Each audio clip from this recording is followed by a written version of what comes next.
All right, today we have something completely different. That was our top secret project that we didn't want to tell it. We weren't able to tell anybody about.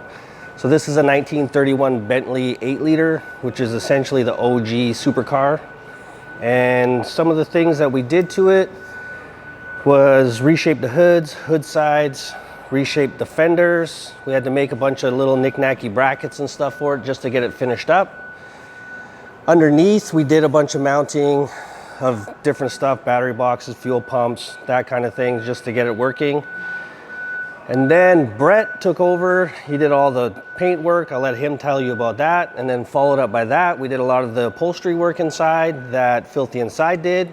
So we'll let Sarah talk about that. And yeah, we're sending it home today, so we get to share it with you guys.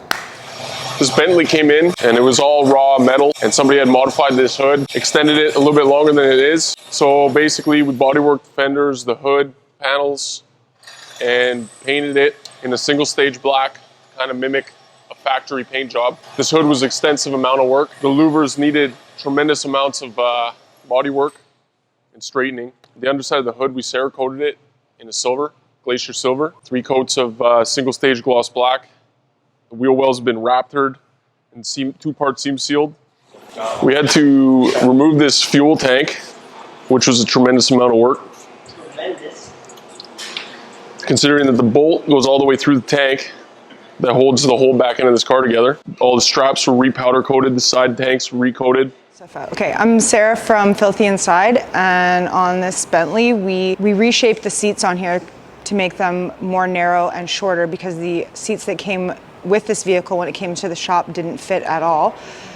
We made a new top for it, a new tonneau cover, and a boot for it with new straps, and Greg hand wrapped that steering wheel, which was very time consuming for him and a lot of work, but it turned out beautiful.